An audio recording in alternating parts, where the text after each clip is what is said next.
Stars, the magnificent wonders that dot the heavens. What would the night sky be without them? Have you ever wondered how these cosmic behemoths came to be? To find out, we must journey deep back in time, billions of years ago, even before Earth came to existence. Our story begins here. This is a giant interstellar cloud of dust and gas called a nebula.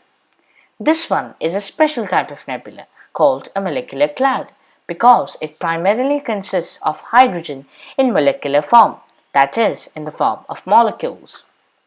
The molecular cloud exists in a balance between the inward pull of gravity and the outward push of gas. Gravity pulls the cloud inward while internal pressure from the gaseous matter which constitutes the cloud counteracts the inward gravitational pull.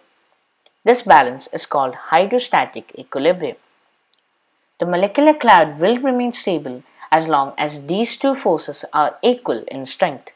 However, when the mass of the cloud exceeds a critical threshold called the Jeans mass, the gaseous pressure becomes insufficient to support the inward pull of gravity. This can cause the cloud to collapse or contract. What causes the nebula to collapse? When two molecular clouds collide, it can disturb this balance. Or when a nearby star dies in a supernova explosion, it sends matter through the molecular cloud, disturbing this balance, and so the nebula begins to collapse or contract. The cloud starts to fragment or break into many pieces in the process. These pieces keep on breaking until you reach the mass of the star. The resulting pieces, fragments from the mighty nebula, are called protostellar clouds. They continue to shrink, getting hotter and denser in the process. This continues until the middle or the core of the protostellar cloud becomes so hot and dense that it starts emitting radiation. The core of the cloud becomes a protostar.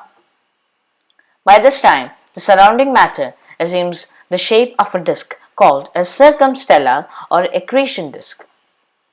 The protostar radiates energy derived from shocked particles smashing into each other at the outer surface of the protostar and the inner ring of the accretion disk.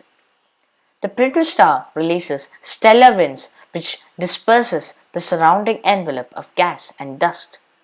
At this point of time, the protostar becomes a pre-main sequence star, the last stage in stellar formation. The pre-main sequence star further contracts until its core is hot enough to fuse hydrogen into helium, generating heat and light in the process. At this point, the young star becomes a fully fledged main sequence star.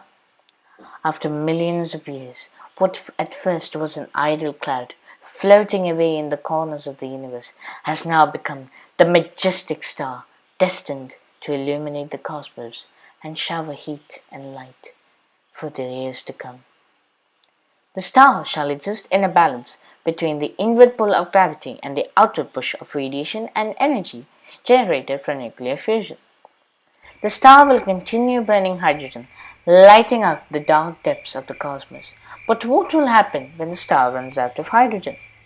That is a story for another time.